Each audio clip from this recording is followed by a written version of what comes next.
আচ্ছা পিন্টু, এই মহিলাকে? কোন মহিলা স্যার? খুশবুগঞ্জের স্টেশন অ্যাসিস্ট্যান্ট পিন্টোকে জিজ্ঞেস করলেন স্টেশন মাস্টার আশফাক আহমদ। 7 দিন হলো বদলি হয়ে আশফাক এসেছেন। মাস 6 থাকতে হবে, তারপর অবসর। আর এই 7 দিন দুবেলা একইভাবে তিনি এই মহিলাকে আসতে দেখেছেন। খুশবুগঞ্জে তিনি নতুন, তাই বিশেষ কিছুই জানেন না। আশফাক আবার জিজ্ঞেস করলেন পিন্টোকে, এই যে রোজ দুবেলা দেখছি আসেন, ট্রেনের অপেক্ষা করেন, তারপর আবার ফিরে যান। ও, উনি মিসেস গোমস। তুমি চেনো? চিনি মানে ওই আর কি, এখানে তো সবাই সবাইকে চেনে। তাছাড়া ওর একটা বেকারি আছে চৌমাথাতে, দারুণ কেক পেস্ট্রি পাওয়া যায়। এখানে রোজ দুবেলা আসেন? রোজ। কতদিন হলো? দিন নয় স্যার, বছর। তা ধরুন 10-12 বছর তো হবেই। সকালে ট্রেন আসার আগে একবার আসেন, আর সন্ধ্যাবেলা আসেন। ট্রেন চলে গেলে উনিও চলে যান। আশ্চর্য, 10-12 বছর ধরে একজন এভাবে দুবেলা আসছেন যাচ্ছেন, তোমরা কেউ তার কারণ জানো না? জানতে তো খুব ইচ্ছে করে স্যার, কিন্তু যারা রাশভারী মহিলা, কথা বলতে সাহসই হয় না। নিজেও কারোর সঙ্গে কথা বলেন না, একা একাই থাকেন আর ওই বেকারি চালান। বাড়িতে আর কেউ নেই? ছিলেন, ওর বর মিস্টার ব্যারন গোমস, খুব সজ্জন মানুষ। ছিলেন মানে? মানে উনিও ওই 10-12 বছর আগে মারা গেছেন। সত্যি বলতে কি স্যার, তারপর থেকেই মিসেস গোমস রোজ স্টেশনে আসা শুরু করেন। কোনোদিন কাউকে রিসিভ বা সি অফ করতে দেখেছ? না স্যার, ছেলে মেয়ে তো নেই, আর কেউ আসেও না যায়ও না। শুধু উনি দুবেলা আসেন, বসেন, ট্রেন আসে চলে যায়, উনিও চলে যান। 365 দিন? 365 দিন। বৃষ্টি, শীত, কুয়াশা কিছুতে কিছু যায় আসে না স্যার। আমার তো মাঝে মধ্যে ছুটি নিতে হয়। পরে আমি সিসিটিভি ফুটেজে দেখি মিসেস গোমস কিন্তু ঠিক এসেছিলেন। সকালে 9:10 আর সন্ধ্যেবেলা 6:10, একেবারে ঘড়ির কাঁটা ধরে। এ তো খুব অবাক করা ব্যাপার। খুবই স্যার, কিন্তু কি জানেন, অবাক করা ব্যাপার রোজ ঘটতে থাকলে আস্তে আস্তে অভ্যেস হয়ে যায়। আমি তো এখন মিসেস গোমসকে আসতে দেখলে আর অবাক হই না, বরং বুঝে যাই ট্রেন আসতে আর 10 মিনিট আছে। আমার একটু সুবিধেই হয়। আশফাক বেশ ভাবনায় পড়েন। 40 বছরের চাকরি জীবনে ছোট বড় মাঝারি নানা ধরনের শহরগঞ্জের স্টেশনের অভিজ্ঞতা আছে তার। রেল স্টেশন জিনিসটা রকম সকম তার দেখা হয়ে গেছে, কিন্তু এমনটা তিনি আগে কখনো দেখেননি। অবশ্য এত নিস্তেজ নির্জন স্টেশনে আগে কোনোদিন পোস্টিংও হয়নি তার। দিনে 2খানা মাত্র ট্রেন, তাও নামা ওঠার যাত্রী প্রায় নেই বললেই চলে।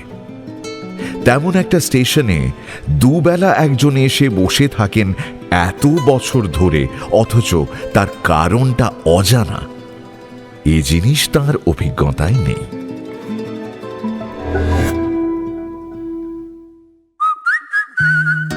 গপ্প মিরে ঠেক, কিছু ভয়, কিছু রহস্য, কিছু হাসি, কিছু প্রেম, এই ঠেকে সবই আছে। গপ্প মিরে ঠেক এবার শনিবার রাত 9টার পাশাপাশি রোববার সন্ধে 6টাতেও GMT শর্টস। গপ্প মিরে ঠেকের আজকের গপ্প শ্রীজাতর লেখা প্লাম কেক। এটি গপ্প মিরে ঠেকের অরিজিনাল গপ্প। তাহলে শুরু করা যাক। Any digital copy of this content leading to piracy is a crime. এই গল্পের যে কোনো রকম পাইরেসির বিরুদ্ধে উপযুক্ত আইনি ব্যবস্থা নেওয়া হবে। পাইরেসি দণ্ডনীয় অপরাধ। অনুগ্রহ করে পাইরেসি করবেন না, পাইরেসি সাপোর্ট করবেন না। তাহলে শুরু করা যাক।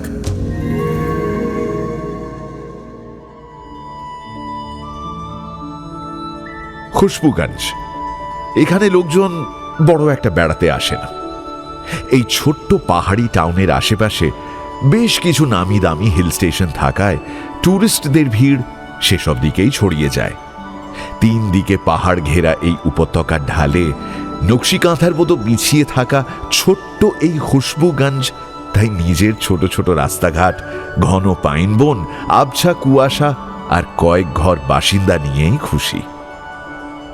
এমন একখানা বসতি যেখানে সবাই সবাইকে চেনে, রোজ অন্তত একবার যাতায়াতের পথে সকলের সঙ্গে সকলের দেখা হয়ে যায়।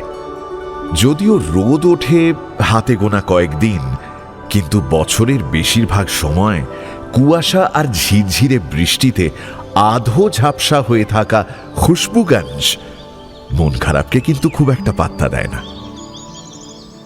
মিশনারি স্কুলের পাশ দিয়ে রাস্তাটা যেখানে পাইন বনের দিকে ঘুরে যাচ্ছে, তারই কোণে মিসেস গোমসের বাড়ি। অবশ্য বাড়ি না বলে কটেজ বলাই ভালো। সামনে ছোট্ট এক চিলতে বাগান পেরিয়ে টালির চাল বসানো জাফরি কাটা সাদা জানলার একতলা কটেজ একখানা। মিসেস গোমস, পুরো নাম জেনিফার গোমস, একাই থাকেন। বর ব্যারন গোমস প্রয়াত হয়েছেন বছর 12। এই খুশবুগঞ্জেই পাহাড়ের মাথায় ছোট এক কবরখানায় তিনি শায়িত। বছর 60 মিসেস গোমসের চেহারায় তাই বয়সের চেয়ে বিষণ্ণতা ছাপই বেশি। নুন মরিচ রঙের চুলে ছোট্ট একটা খোঁপা বাঁধা থাকে, চোখে থাকে লালচে ফ্রেমের গম্ভীর একখানা চশমা। ছোটখাটো এই মানুষটির পরনে সাদামাটা ফ্রক আর একটা কার্ডিগান থাকে সারা বছর। শীতকালে বড়জোর একখানা মাফলার। ছিমছাম আটপৌরে মিষ্টি চেহারার মিসেস গোমস কিন্তু কথা খরচ করেন খুব ভেবেচিন্তে। সকাল সন্ধে পথ চলতি অভিবাদনের প্রত্যুত্তর ছাড়া তাকে কেউ বিশেষ কথা বলতে শোনে না।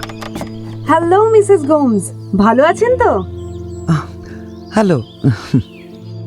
ছোট্ট এই পাহাড়ি টাউনে সপ্তাহান্তে ওর বাড়ি পার্টি বা জমায়েত লেগেই থাকে। বহুবার নেমন্তন্ন করেও তার একটাতেও জেনিফার গোমসের দেখা মেলেনি। একা মানুষ, একা থাকতেই ভালোবাসেন। এতটা বিচ্ছিন্ন থাকার পরও যে খুশবুগঞ্জে মিসেস গোমস খুবই জনপ্রিয়, তার একমাত্র কারণ চৌমাথায় তার জমজমাট দোকান জেনিস বেকারি। কফি আর স্যান্ডউইচের পাশাপাশি জেনিফারের হাতে তৈরি পেস্ট্রি আর প্লাম কেকের বড়ই কদর চারপাশে। বেশি তো বানাতে পারেন না একসঙ্গে, কিন্তু সকাল 11টা আর সন্ধে 6টায় গোটা খুশবুগঞ্জে যে মিঠে খুশবু ছড়িয়ে পড়ে তা বলে দেয় জেনিফারের হাতে তৈরি প্লাম কেক আর পেস্ট্রি বেকারিতে এসে গেছে। 1 ঘন্টা সময়ও লাগে না সেসব শেষ হতে। ম্যাডাম, আমার দুটো কেক। এক্সকিউজ মি, আমার 5টা পেস্ট্রি। হ্যাঁ, রিহানা টেবিল 4 এ নতুন কাস্টমার, প্লিজ দেখো। ম্যাডাম, আর কতক্ষণ? এই তো আপনারটা। হ্যাঁ। বেকারির দায়িত্বে আছে বছর 25-এর একটি মেয়ে, রিহানা। একমাত্র তার সঙ্গেই জেনিফার সারা দিনে কিছু কথা বলেন, আর একমাত্র তারই ক্ষমতা আছে জেনিফারকে শাসন করার। সে যে কতবার বলেছে এবার একটা কেক ফ্যাক্টরি খুলতে, কিন্তু জেনিফার রাজি নন। ওই হাতে তৈরি খানকতক পেস্ট্রি আর প্লাম কেকেই তিনি তৃপ্ত। আর একখানা প্রিয় কাজ অবশ্য আছে মিসেস গোমসের। ভোর ভোর উঠে বেকিং শুরু করার পাশাপাশি নিজের জন্য 1 কেটল ফার্স্ট ফ্লাশ চা বানানো, তারপর একটা হাত ব্যাগে উল বোনার সরঞ্জাম নিয়ে টুকটুক করে হাঁটতে হাঁটতে খুশবুগঞ্জ ট্রেন স্টেশনের 3 নম্বর প্ল্যাটফর্মে হাজির হওয়া। সকাল 9টায় একটা ট্রেন ঢোকে এই প্ল্যাটফর্মে। কেউ বিশেষ নামে বা ওঠে না, তবু ঢোকে। তার ঠিক 10 মিনিট আগে ঢোকেন মিসেস গোমস। সন্ধে 6টায় আরেকটা ট্রেন, তারও ঠিক 10 মিনিট আগে প্ল্যাটফর্মে হাজির হতে দেখা যায় তাকে।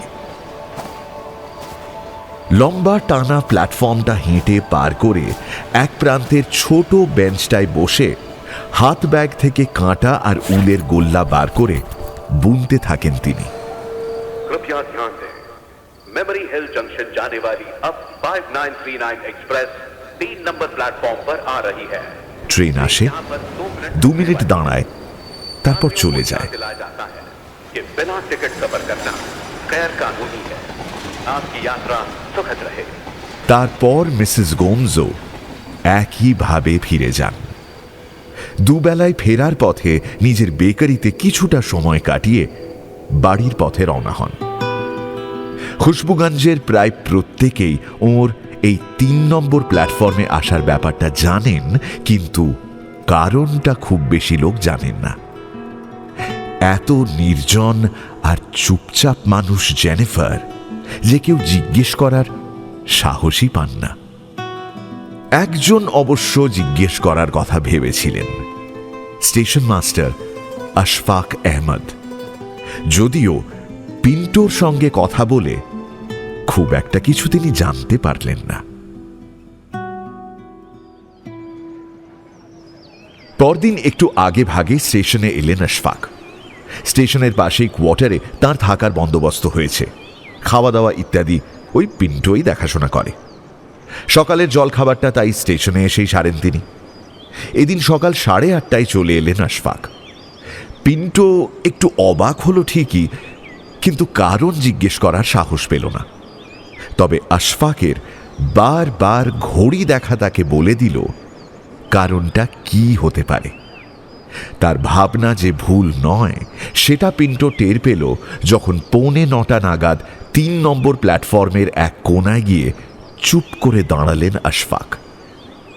রূপলি চুল আর ছোট করে ছাঁটা সাদা দাড়ির ছিপছিপে লম্বাটে চেহারার এই মানুষটিকে দেখলে এমনিই কেমন যেন সম্ভ্রমের উদ্রেক হয়। অভ্যেসের মধ্যে আছে একখানা পাইপ, সেও বেশিরভাগ সময় নেভানো অবস্থাতেই ঠোঁটে গোঁজা থাকে। এদিন সকাল 9:45টায় অবশ্য পাইপ থেকে তাজা ধোঁয়া বেরোতে দেখল পিন্টো। আর সে ধোঁয়া কুয়াশায় মিলিয়ে যেতে না যেতে প্ল্যাটফর্ম ধরে হেঁটে আসতে দেখা গেল মিসেস গোমসকে, যেমন শেষ 10-12 বছর ধরে দেখছে পিন্টো।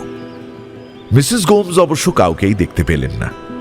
কুয়াশার কারণে নাকি নিজেরই স্বভাবে সেটা বলা কঠিন।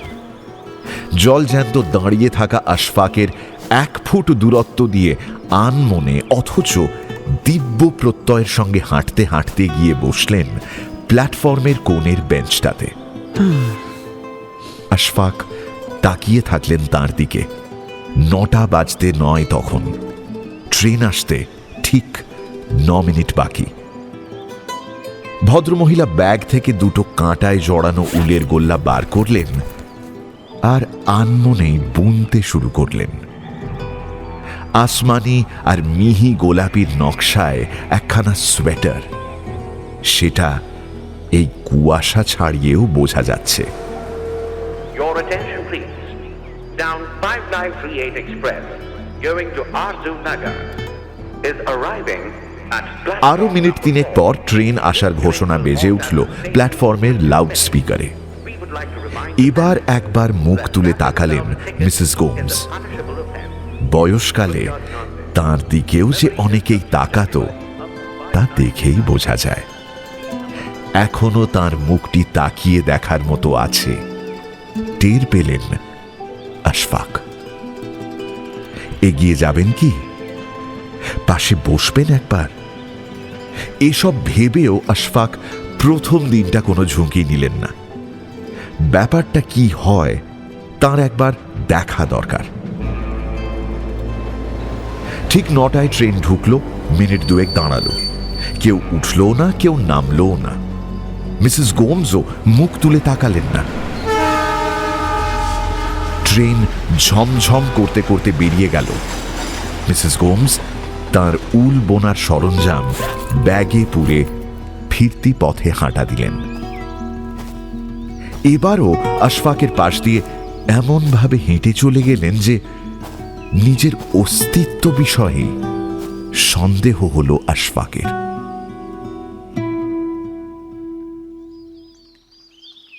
জেনি, কতদিন ধরে তোমাকে বলছি এবার একটা ফ্যাক্টরি খোলো প্লিজ। মিস্টার শর্মা তো ইনভেস্ট করতেও রাজি হয়েছেন। ভাবো তো, জেনিস বেকারি এই নামে একটা ফ্র্যাঞ্চাইজি হবে। উফ, আমার তো ভাবতেই গায়ে কাঁটা দিচ্ছে। বেকারির একটা ছোট টেবিলে 1 কাপ কফি আর একখানা চিজ কেক নিয়ে বসেছেন জেনিফার। বেলার দিকে খদ্দের একটু কম বলে প্লাম কেকের সুগন্ধ মাখা এপ্রনে হাত মুছতে মুছতে তার সঙ্গে আড্ডা জমানোর চেষ্টা করছে রিহানা। গোটা খুশবুগঞ্জে এই একটি মেয়ের সঙ্গেই তার রোজ কথা হয়। গোড়ার দিকে বেকারির কাজকর্ম একাই সামলাতেন জেনিফার। কিন্তু সুখ্যাতি আর ভিড় একসঙ্গে বাড়তে থাকায় লোক খুঁজতে হয় তাকে। সারা দিনে অত মানুষের হাসির প্রত্যুত্তরে হাসা জেনিফারের স্বভাবে নেই।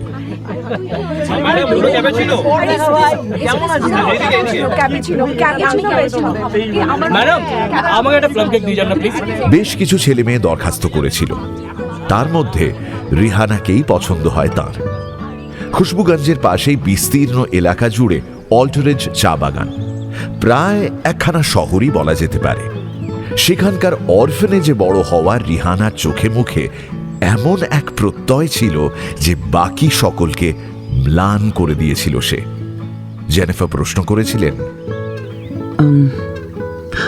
What makes you think that my cakes are different, dear? এক মুহূর্ত না ভেবেই রিহানা বলেছিল, হাতের স্পর্শ। প্রত্যেকটা প্লাম কেক তো আপনার নিজের হাতেই তৈরি। প্রত্যেকটা প্লাম কেক এক একটা ব্যক্তিগত স্মৃতির মতো, যার কোনো বিকল্প হয় না, দ্বিতীয় হয় না। না হলে কেক তো বাজারে অনেক পাওয়া যায়। এই এক উত্তরের পর রিহানাকে আর অন্য কোথাও কাজ খুঁজতে হয়নি। বুদ্ধিমতী চটপটে মেয়েটা কাজ শিখেও নিয়েছিল তাড়াতাড়ি। সকাল বিকেল জেনিফারের কটেজ থেকে কেক আর পেস্ট্রি নিয়ে আসা, সেসব সাজিয়ে রাখা, কাউন্টারে অর্ডার নেওয়া আর হিসেব কষা। ইয়েস, আপনার অর্ডারটা কি পার্সেল হবে? বাকি কাজের জন্য দুজন ওয়েটার রাখা আছে। এক বেলায় 10টার বেশি কেক বানাতে পারেন না জেনিফার, সঙ্গে খান-30 পেস্ট্রি। সেসব সুগন্ধি পসরা দোকানে আসার পর বেশিক্ষণ থাকে না। শনি রবি তো রীতিমতো ভিড় উপচে পড়ে, একটু দেরিতে এলে সব ফাঁকা। কফি আর স্যান্ডউইচ অবশ্য সারা দিন পাওয়া যায়। বাইরের খদ্দের কেউ নেই বললেই চলে। খুশবুগঞ্জের পুরনো বাসিন্দারাই রোজ নতুন খদ্দের হয়ে ওঠেন জেনিস বেকারিতে। কেবল একজন নতুন খদ্দেরকে জেনিফার লক্ষ্য করছেন গত 1 মাস ধরে। রিহানার ফ্যাক্টরির প্রশ্নের প্রসঙ্গ এড়িয়ে গিয়ে তিনি রিহানাকে জিজ্ঞেস করলেন, ছেলেটিকে? রিহানা একটু থতমত খেয়ে অবাক হওয়ার ভঙ্গি করে বলল, ছেলে? মানে কোন ছেলে?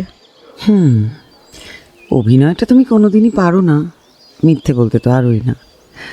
ওই যে 7 নম্বর টেবিল, সেখানে গত 1 মাস ধরে যে হাজিরা দিচ্ছে ছেলেটি, কাপের পর কাপ কফি অর্ডার করে চলেছে, বসেই থাকছে, তার কথা একটু জানতে চাইছি আর কি। ও উনি উনি মিস্টার অভিষেক বাসু। বাহ, এক মুহূর্ত আগে চিনতেই পারছিলি না, এখন নামটা তো দিব্যি হুশ করে বলে দিলে। না মানে কয়েকদিন আগে একটা কল এসেছিল, রিসিভ করে নিজের নাম কনফার্ম করলেন, তাই আর কি। আর সেটা তুমি এত হই হট্টগোল চিৎকার চেঁচামেচির মধ্যে কাউন্টার থেকে শুনতে পেলে? কতটা বিশ্বাসযোগ্য বলো তো? আই জানি তুমি কি মিস মার্পল নাকি, সবটাতেই তোমার সন্দেহ বাটে। মাস খানেক হলো ছেলেটি রোজ দুবেলা আসছে, ল্যাপটপ খুলে বসে থাকছে, অন্য কোনো টেবিলে বসেনি কিন্তু। টেবিল নাম্বার 7 আর তোমার কাউন্টার মুখোমুখি, তাকালেই তো দেখা যায় স্পষ্ট। মাঝে তুমি 2-3 দিন ছুটি নিয়েছিলে না, আমি তো এসেছিলাম। ছেলেটি আসে, কাউন্টারে তোমাকে দেখতে পায় না, বেচারা ল্যাপটপের ব্যাগ কাঁধে ফিরে চলে যায়। নিছক কাকতালীয়, তাই না? ও আর একদিন তো টানা 3 ঘন্টা ল্যাপটপ অন করতেই ভুলে গেছিল, আমি আয়নার রিফ্লেকশনে দেখেছি। না না না, কে জানে, বয়স হচ্ছে তো, আমারই ভুল হবে হয়তো। মাই গড জেনি, তুমি তো মারাত্মক মানুষ। বেকারি ছেড়ে বেকার স্ট্রিটেও চলে যেতে পারো যে কোনো দিন। বুঝেছ তো তাহলে? আমার এই চোখকে ফাঁকি দেওয়ার উপায় নেই। এবার বলো তো, ছেলেটা কে? নাম তো বললাম, অল্টারেজ টি গার্ডেনের নতুন ডেপুটি ম্যানেজার, কয়েক মাস হলো জয়েন করেছে। বাহ, কথা হয়েছে? তোমাকে লুকিয়ে আর কি লাভ, হয়েছে। গুড, দেখা হয়েছে 2 দিন। ভেরি গুড, কিন্তু যা করবে বুঝে করবে, ওকে? ছেলেটা ভালো জানি, খুব ভালো। আর শোনো, তোমার ঘাট থেকে আমি এত সহজে নামছি না, সুতরাং চিন্তা নেই। চিন্তা আমি করছি না মাই ডিয়ার, তবে অনেক দিনের চেনা ফ্রেমে হঠাৎ নতুন চেহারা ঢুকলে আমার কেমন যেন অস্বস্তি হয়। মানে? কিছু না। আজ উঠি, কাল মিসেস চ্যাটার্জির পার্টিতে 10টা প্লাম কেকের অর্ডার আছে, তুমি সন্ধ্যের দিকে নিয়ে যেও। ব্যস্ততা থাকলে কাউকে পাঠিয়ে দিলেও হবে। জানি, তুমিও চলো না পার্টিতে। ওদের 50th অ্যানিভার্সারি, কত করে তোমার নেমন্তন্ন করে গেছেন। খুব এক্সপেক্ট করবেন কিন্তু। না না, তুমি তো জানো রেহানা। আমি জানি তুমি কি বলবে। সেই তো স্টেশন থেকে বাড়িতে ফিরে ওয়াইন নিয়ে রকিং চেয়ারে বসে জ্যাজ শুনবে, রাতে কিছু একটা বানিয়ে খেয়ে শুয়ে পড়বে। রোজ সারাটা দিন একভাবে কাটাতে ভালো লাগে তোমার? কোনো বদল ইচ্ছে করে না? Let me tell you something. বয়স হলে বুঝবে যে বদল ভিতরকার নয়, তার কোনো প্রয়োজন থাকে না জীবনে। টানা 3 দিন কুয়াশা ভেদ করে জেনিফারকে যাতায়াত করতে দেখার পর চতুর্থ দিন কাজটা করেই ফেললেন আশফাক। জেনিফার বেঞ্চে গিয়ে বসার পর তিনি পায়ে পায়ে পাশে গিয়ে দাঁড়ালেন। জেনিফার যথারীতি ততক্ষণে ব্যাগ থেকে উলের গোল্লা আর 2খানা কাঁটা বার করে নিয়েছেন। আসমানি আর মিহি গোলাপি সোয়েটারের হাতার অংশ বোনা চলছে দেখে বুঝলেন আশফাক। শুধু বুঝলেন না, জেনিফার তাকে খেয়াল করেছেন কিনা।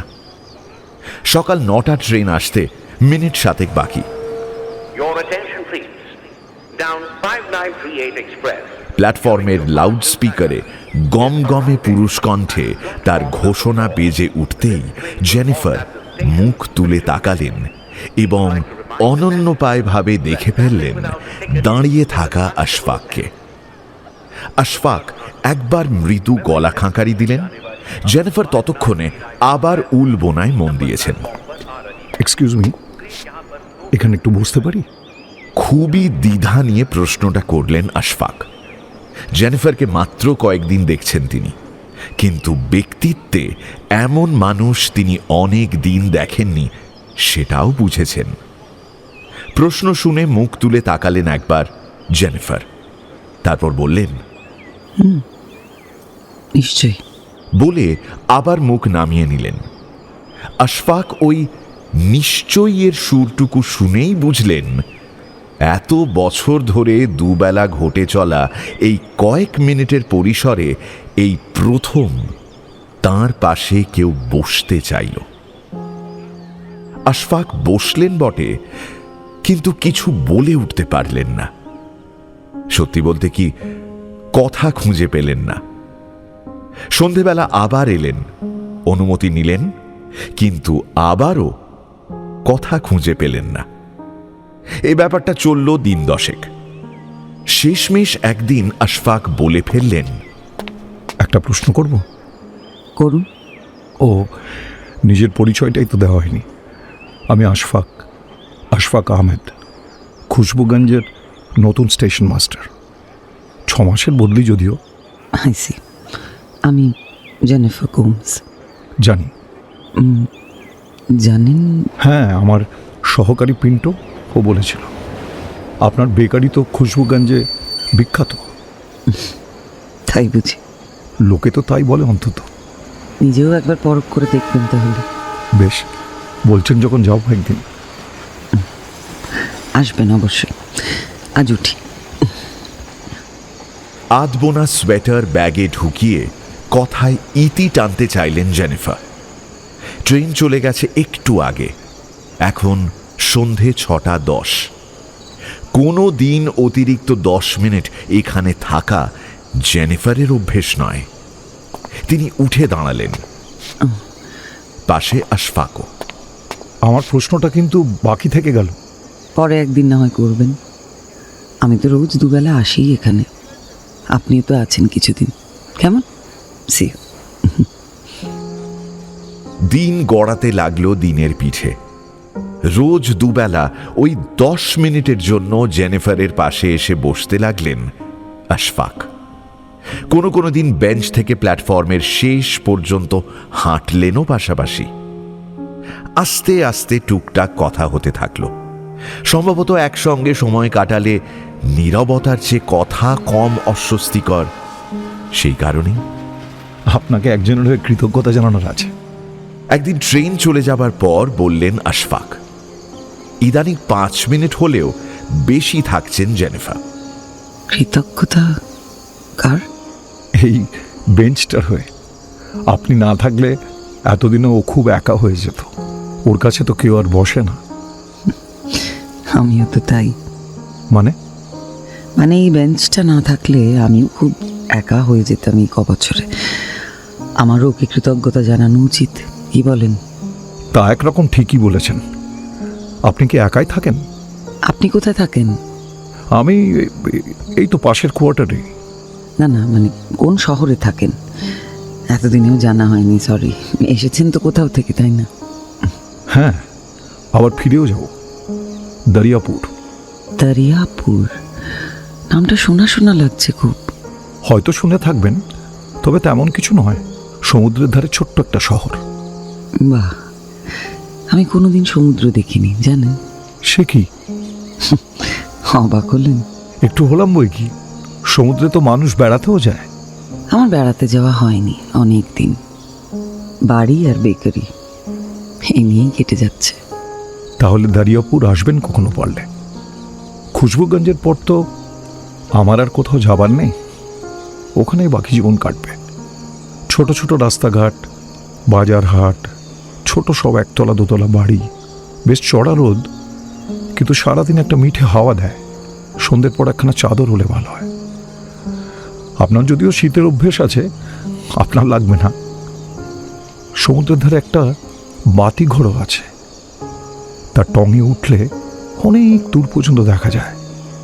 জানেন, মাছের দুর্দান্ত বাজার আছে। পথের ধারে জমজমাট সব মাছ ভাজার দোকান।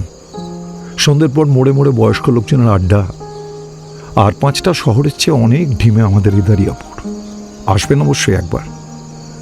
আমার বাড়িতে একখানা ঘর রাখাই থাকে, নিশ্চিন্তে থাকতে পারবেন। অবশ্য যদি চান, নইলে হোমস্টে বা হোটেল তো আছেই। এই তো আপনার কথায় কথায় কেমন বেড়ানো হয়ে গেল। সত্যি সত্যি যাওয়া আমার হয়তো হবে না। কেন? ইচ্ছে করে না আর কোথাও যেতে। এই নিজের মতো বেশ তো আছি। আপনি যে খুব মিশুকে নন, তেমন বদনাম আছে চারপাশে, জানেন তো। জানি তো, তাতে আমার কিছু যায় আসে না। আমি নিজের পৃথিবীতে দিব্যি আছি। আমার সঙ্গে কথা বলছেন যে দুবেলা, সেটা তাহলে আমার সৌভাগ্য বলুন। কে জানে কার সৌভাগ্য। তবে আপনার সঙ্গে কথা বলার একটা সুবিধে আছে। কি? বলবো? কিছু মনে করবেন না তো? বলুন না। আপনি তো পাকাপাকি থাকছেন না এখানে, চলে যাবেন। ও, তাহলে পাকাপাকি কোনো কিছুতে আপনার ভয়? ভয় আমি কিছুতেই পাই না। হ্যাঁ, অস্বস্তি বলতে পারেন। আজ আসি। হ্যাঁ, প্রথম দিনের প্রশ্নটা কিন্তু আজও করা হলো না। আমি জানি কি প্রশ্ন। জানেন? খুব সহজ। আমি রোজ দুবেলা ট্রেন আসার সময় এখানে এসে বসে থাকি কেন, তাই তো? ঠিক। এই প্রশ্ন করা কি স্বাভাবিক নয়? একজন মানুষ বছরের পর বছর কাউকে রিসিভ করেন না, কাউকে সি অফ করেন না, অথচ দুবেলা ট্রেনের সময়ে ঘড়ি ধরে এসে 10 মিনিট থেকে এখানে চলে যান। এতে প্রশ্ন জাগা স্বাভাবিক নয়? অস্বাভাবিক এমন তো আমি বলিনি, নিশ্চয়ই স্বাভাবিক। আমাকে যারা অনেক দিন চেনেন তারা জানেন কারণটা। বাদ বাকি কারো জানার প্রয়োজন নেই। আমি অনেকদিন চিনি না আপনাকে, অনেকদিন ধরে চেনার সুযোগও নেই, তাহলে বলবেন না? উলের সরঞ্জাম ব্যাগে ভরে নিয়ে একবার সরাসরি আশফাকের দিকে তাকালেন জেনিফার। এমন স্পষ্ট, নির্ভীক আর নিঃস্ব চাহনি আশফাক অনেক দিন কারো চোখে দেখেননি। জেনিফার জবাব দিলেন, বলবো, আপনাকে বলবো, আপনি বুঝবেন। বেশ, সে আমার সৌভাগ্য। বলুন তবে। শুনি। রোজ দুবেলা প্ল্যাটফর্মে ট্রেন ঢোকার আগে যে অ্যানাউন্সমেন্টটা বেজে ওঠে, সেটা আমার হাজবেন্ডের গলা, ব্যারন গোমস। ওর গলা শুনতেই আমি আসি, শোনা হলে চলে যাই। আশফাক কিছুক্ষণ চুপ করে থাকলেন। সন্ধ্যের ভেজা কুয়াশা আস্তে আস্তে খুশবুগঞ্জের গায়ে পুরনো চাদরের মতো জড়িয়ে যাচ্ছে তখন।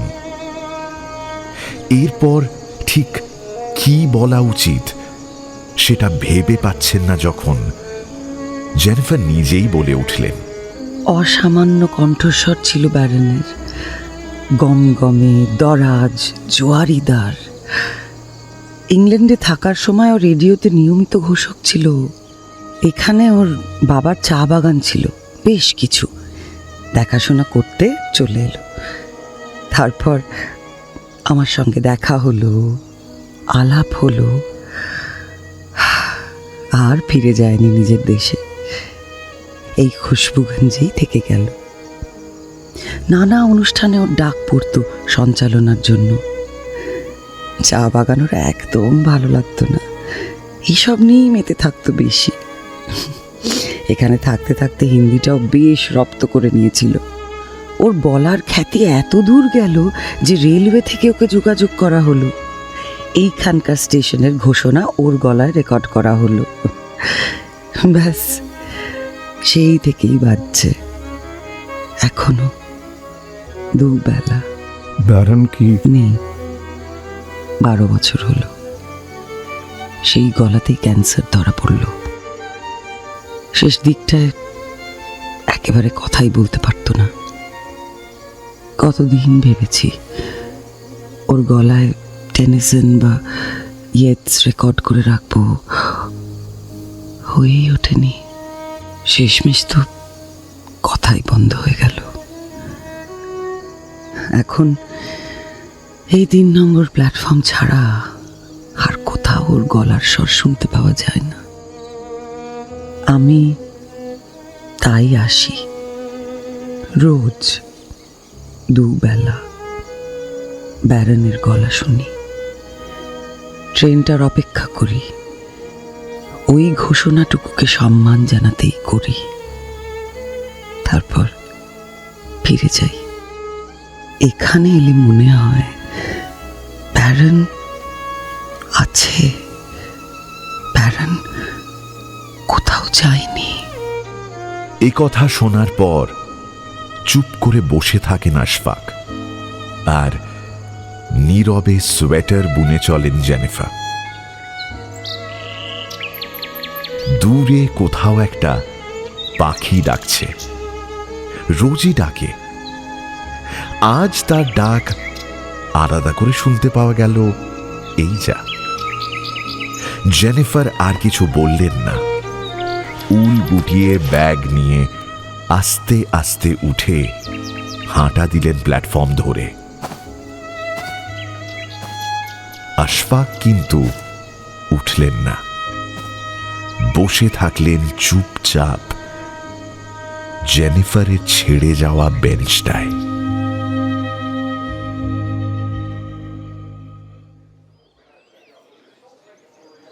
রিহানার সঙ্গে অভিষেকের অনেকটাই ভাব হয়ে গেছে। মাস চারেকের বেশি সময়ও গড়িয়ে গেছে এর মধ্যে। কাজে ফাঁকি দেবার মেয়ে রিহানা নয়, যদিও অভিষেক নিজের কাজ ফেলে প্রায় সারা দিন বেকারিতেই বসে থাকছিল এই কমাস। সন্ধ্যের পর হিসেব নিতে এসে জেনিফার এতদিন ধরে দেখেওছেন তাকে। তিনি এও জানেন সবাই চলে যাবার পর দোকান বন্ধ করার আগে আধ ঘন্টা অভিষেক আর রিহানা 2 কাপ কফি নিয়ে মুখোমুখি বসে। সেটুকুই তাদের নিজস্ব সময়। ছোট শহর, কথা লুকিয়ে রাখা এখানে অসম্ভব। এত বছরে এই প্রথম জেনিফার যে কোনো একজন মানুষের সঙ্গে রোজ দুবেলা প্ল্যাটফর্মের বেঞ্চে বসে কথা বলছেন, সে খবরও কি চাপা থেকেছে? তাতে অবশ্য কিছু যায় আসে না জেনিফারের। মানুষজনের মতামতকে তিনি কোনো দিনই বিশেষ আমল দেননি, আজও দেন না। একদিন সকালে স্টেশন থেকে বেকারিতে এসে জেনিফার দেখলেন অভিষেক নিজে টেবিলে নেই। এতদিন ধরে বসতে বসতে টেবিলটা মনে মনে প্রায় ওর নামেই লিখে দিয়েছিলেন জেনিফার। এই প্রথম দেখলেন সে নেই। কি হলো ব্যাপারটা? রিহানার সঙ্গে তবে কি আর বনছে না তার? সেদিন বেকারিতে বেশ ভিড়, শনিবার বলে কথা। জেনিফার দিনের বেলা কিচ্ছু জিজ্ঞেস করলেন না। ওপর ওপর রিহানাকে দেখে অবশ্য তার মনে হলো খুশি আছে মেয়েটা। সন্ধেয় ব্যারনের গমগমে গলার ঘোষণা শুনে আশফাকের সঙ্গে আরেক দফা টুকটাক কথা বিনিময় করে যখন নিজের বেকারিতে ঢুঁ মারলেন জেনিফার, প্রশ্নটা তাকে আর জিজ্ঞেস করতে হলো না। খদ্দেরের ভিড় একটু হালকা হবার পর ঝলমলে মুখের রিহানা প্রায় ছুটে এসে জেনিফারের উল্টো দিকে বসে বলল, জেনি, গেস হোয়াট? তোমার মুখ দেখে তো ভালো খবর বলেই মনে হচ্ছে। বলো বলো বলো। Right you are. ও প্রপোজ করেছে। ও, congratulations. And what did you say? তোমার সঙ্গে কথা না বলে আমি এত বড় একটা ডিসিশন নিতে পারি কখনো? Actually he is living for London next month. তার আগে বিয়েটা সেরে ফেলতে চায়। আমাকেও লন্ডন যেতে বলছে 2 সপ্তাহের জন্য। সে আমি ভেবে দেখব। ওসব অনেক পরের কথা। ওরও বাবা মা নেই, অবশ্য আমার মতো নয়। They both died in Covid. এক ভাই আছে, সে আসবে বলেছে বিয়েতে। কিন্তু এসবের কিচ্ছুটি হবে না যদি তুমি হ্যাঁ না বলো। বাহ, এ আবার কেমন কথা রিহানা? তোমার বয়ফ্রেন্ড, তোমার বিয়ে, তোমার জীবন, আমি হ্যাঁ বা না বলার কে শুনি? তুমি না থাকলে আমার জীবনটাই যে অন্যরকম হতো জানি। কে জানে কোন ভিড়ে কোথায় হারিয়ে যেতাম, মিশে যেতাম কোন অন্ধকারে। অভিষেক আর আমার তো দেখাই হতো না এই বেকারিতে তুমি আমায় না রাখলে। তুমি ছাড়া আমার আর কে আছে বলো? এই রোববারের পরের রোববার ও বিয়ে করতে চাইছে। চার্চে বিয়ে করতে রাজিও হয়েছে, কিন্তু আমি বলেছি it will be Zenit decision, not mine. এবার তুমি যা বলবে তাই হবে। জেনিফার কিছুক্ষণ চুপচাপ কফিতে চুমুক দিতে থাকেন, রিহানার উদ্বেগকে কয়েক গুণ বাড়িয়ে দিয়ে। তারপর বলেন, হ্যাঁ বলতে পারি, কিন্তু আমার একটা শর্ত আছে। রিহানা একটু অবাক হয়, একটু ভয়ে ভয়ে তাকায়। জেনিফারকে সে এত বছর দেখছে, রিজু, অনাপোষী, সোজা কথার মানুষ। হয় হ্যাঁ, নয় না, এই তার উত্তর হয় বরাবর। শর্তের কথা তার মুখে এই প্রথমবার শুনছে রিহানা। কি শর্ত জেনি? এই বিয়েতে তোমার তরফে সমস্ত খরচা আমি দেব, তুমি রাজি থাকলে আমিও রাজি। আরো অবাক হয়ে জেনিফারের দিকে তাকিয়ে থাকে রিহানা। যত দিন যাচ্ছে, বছর পেরোচ্ছে, জেনিফারের ভেতরকার চেহারাটা তার কাছে আরো স্পষ্ট হয়ে উঠছে যেন। তবু রিহানা একবার বাধা দিয়ে বলে ওঠে, that is so generous of you. কিন্তু কেন? আমি তো এত বছর ধরে কাজ করে একটু একটু জমিয়েছি নাকি? কেন তা সব সময় বলে বোঝানো যায় না রেহানা। তবু বলি, আমার আর ব্যারনের খুব ইচ্ছে ছিল আমাদের একটা মেয়ে হবে। তাকে ঘিরে অনেক অনেক স্বপ্ন ছিল। সে পৃথিবীতে আসার আগেই আমরা যে কোনো কারণেই হোক সে মেয়ে তো আর আসেনি। কিন্তু হ্যাঁ, স্বপ্নটা আমরা একসঙ্গে রোজ দেখে গেছি। এখনো আমি একা একা ভাবি আমাদের একটা মেয়ে থাকলে ঠিক তোমার মতোই হতো আজ। এইটুকু আমাকে করতে দাও রিহানা। না, তুমি না বলবে না?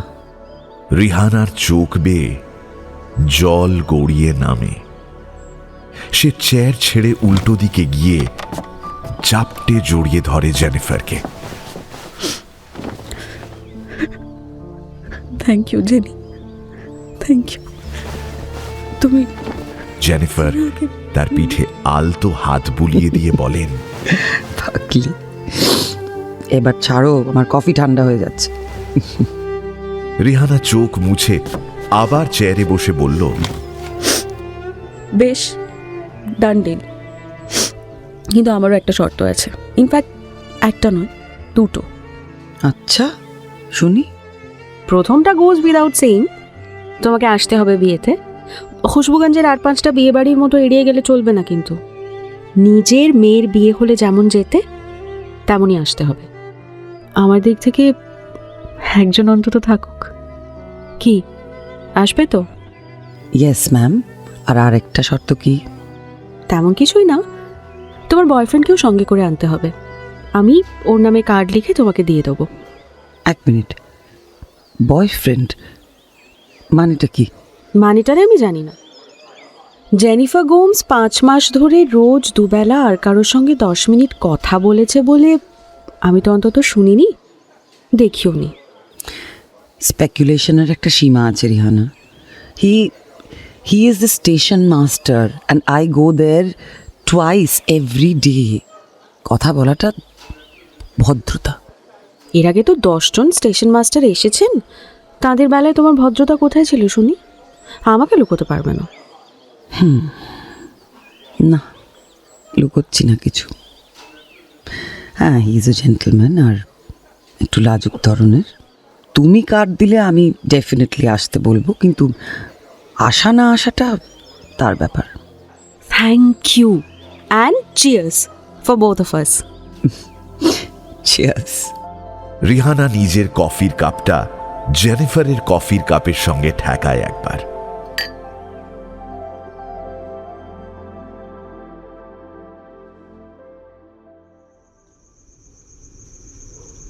দূরে ভেসে থাকা আলোদের ফারাক করা যায়? নিঃসঙ্গ কোয়ার্টারের জানলা থেকে দূরের টিমটিমে আলোগুলোর মধ্যে কোনটা জেনিস বেকারির, সেটা ঠাহর করার চেষ্টা করেন আশফাক। চলে যাবার সময় এগিয়ে আসছে। এই সময়ে তার খুশি হবার কথা, প্রতিবার তাই হন। এবার কেন কে জানে হতে পারছেন না। পিন্টো একটু আগে টিফিন ক্যারিয়ারে গরম গরম রুটি সবজি দিয়ে গেছে, খেয়ে নিতে হবে। ঠান্ডাটা জাঁকিয়ে পড়েছে। দরিয়াপুরের ডিসেম্বরের মতো ফুরফুরে মোটেই নয়। আজ সেই কলেজের দিনগুলোর পর আবার একটা গান ফিরে শুনতে ইচ্ছে করছে তাঁর। অন্যদিন গজল শোনেন তিনি, হয় বেগম আখতার নয়তো মেহেদি হাসান। আজ অন্য একজন গাইয়ের গলা তাঁকে টানল, হ্যারি বেলাফন্টে। খাবার টেবিলে বসে ফোন থেকে গানটা চালিয়ে দিলেন তিনি। জ্যামাইকা ফেয়ারওয়েলের সুর তাঁর চৌকো জানলার ফাঁক দিয়ে পাহাড়ি বাতাসে ছড়িয়ে পড়ল। পাহাড়ি বাতাস খুব বেশি দূর পর্যন্ত সুর বয়ে নিয়ে যেতে পারে না, তাই নিজের কটেজের জানলাগুলো বন্ধ করার আগে ঝিঝির ডাক ছাড়া কিছুই শুনতে পেলেন না জেনিফার। তার রোজকার রুটিন এতই বেশি রকমের বাঁধা ধরা যে মনকে আর বলতে হয় না কিসের পর কি করতে হবে। স্বয়ংক্রিয়ভাবেই সব হয়ে যায় যেন। ভারী ভালো গুছিয়ে রাখেন ছোট্ট এই ঘরদোর জেনিফার। 12 বছর আগে ব্যারন চলে যাবার সময় যেমনটি ছিল ঠিক তেমনটিই আছে। নতুন করে রং করাননি, একটা জিনিসও এদিক ওদিক হয়নি। কেবল বসার ঘরের টেবিলে ব্যারনের একটা হাসি মুখের ছবি যোগ হয়েছে। প্রিয় রেড ওয়াইনের বেশ কিছুটা গ্লাসে ঢেলে আভেনে চিকেন চাপালেন জেনিফার। ল্যাম্পগুলো জেলে দিয়ে টুকটুক করে হাঁটতে হাঁটতে একবার শোবার ঘরটায় গেলেন। সেগুন কাঠের একটা আলমারি একপাশে দাঁড়িয়ে, সেটার দরজা খুলে পর পর ঝুলতে থাকা 12টা সোয়েটারের গায়ে একবার হাত বোলালেন তিনি। তারপর দরজা বন্ধ করে বসার ঘরে ফিরলেন।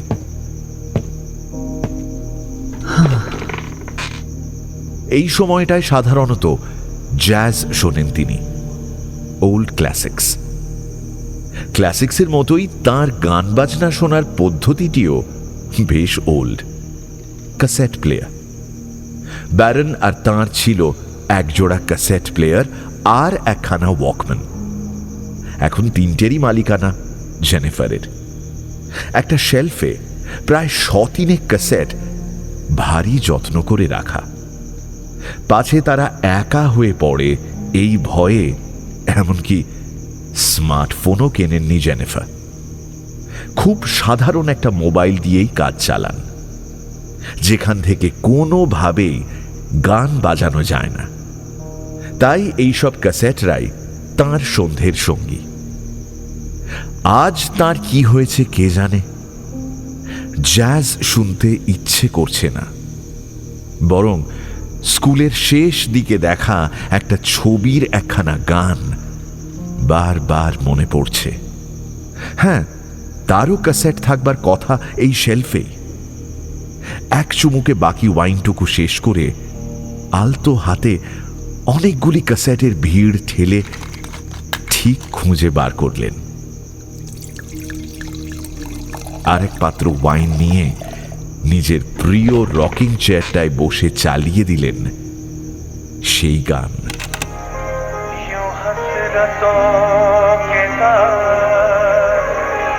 यूं हसरतों के दाग मोहब्बत में धो लिए, खुद दिल से दिल की बात कही और रो लिए। সে গান আর ঘরের বাইরে গেল না।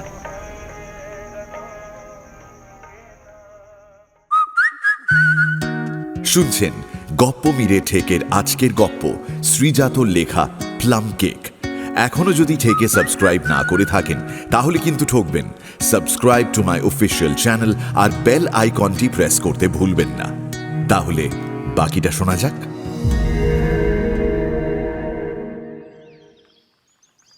কয়েকদিন পর সকালে কটেজে তালা লাগিয়ে বেরোনোর সময় জেনিফারের মনে হলো, সত্যি বলতে কি অনেক দিন পর কারো সঙ্গে এত এত কথা বলছেন তিনি। আশফাক মানুষটাকে তার মন্দ মনে হচ্ছে না, সৎ, চুপচাপ, একা বোধ হয় খানিকটা। এই কমাসে নিজের কথা, ব্যারনের কথা অনেক হয়েছে। ভারী ধৈর্য ধরে সব শুনেছেন আশফাক। সত্যি বলতে কি দুবেলা ট্রেন চলে যাবার বেশ কিছুক্ষণ পর অবধি আশফাকের সঙ্গে সময় কাটিয়েছেন জেনিফার, যা প্রায় তাঁর স্বভাব বিরুদ্ধ। কথা বলতে ভালোই লাগছে তাঁর, যা নাকি আরই স্বভাব বিরুদ্ধ। কিন্তু দুবেলার ওই প্ল্যাটফর্মের এক চিলতে আড্ডা এখন অভ্যাসে দাঁড়িয়ে গেছে দুজনেরই। আচ্ছা, আপনি তো এত জায়গায় বদলি হয়ে ঘুরেছেন, সব থেকে ভালো লেগেছে কোন জায়গাটা? ট্রেন চলে যাবার পর একদিন উল বুনতে বুনতে জিজ্ঞেস করলেন জেনিফার। সত্যি বললে আপনি মিথ্যে ভাববেন। ভাবার দায়টা না হয় আমার উপরেই থাক, আপনি বলুন। খুশবুগঞ্জের মতো জায়গায় আমি আগে কখনো থাকিনি। উত্তরটা শুনে জেনিফারের দু হাতের কাঁটা একবার থামল, তারপর আবার চলতে শুরু করল। আশফাক বললেন, নীরবতা আর আন্তরিকতা একসঙ্গে পাওয়া খুব কঠিন, জানেন তো, বিশেষত আজকালকার দিনে। এরকম ছোট্ট একটা শহর, হাসি মুখ মানুষজন, আর ওরকম গমগমে একটা বেকারি, আর কি চায়? আপনি গেছেন বুঝি আমার বেকারিতে? না, ঠিক যাওয়া বলা চলে না, আসা যাওয়ার পথে দেখেছি। সকাল বিকেল তার সুগন্ধ তো গুজবের মতো ছড়িয়ে পড়ে। না গেলেও লোভ হয় বই কি। একদিন তো পিন্টোকে দিয়ে পেস্ট্রি আনিয়ে খেয়েওছি। চমৎকার স্বাদ। আপনি নিজে হাতে বানান? হাত খালি থাকলে বয়স দ্রুত বাড়ে, এটা আমার বিশ্বাস। তাই নিজেকে একটু ব্যস্ত রাখা আর কি। আপনার হাত তো খালি দেখলাম না একদিনও। খুব সুন্দর দেখতে হচ্ছে সোয়েটারটা। কার জন্য বুনছেন জানতে পারি? এবার বোনা থামিয়ে কিছুক্ষণ দূরের পাহাড়ের দিকে তাকিয়ে থাকলেন জেনিফার। ডিসেম্বর মাস, শীত জাঁকিয়ে পড়েছে। কুয়াশার আনাগোনা অপরাধীদের মতোই চুপি সাড়ে ঘটছে। জেনিফার বললেন, ব্যারনের জন্যই বুনি প্রতি বছর। 31 ডিসেম্বর ওর জন্মদিন।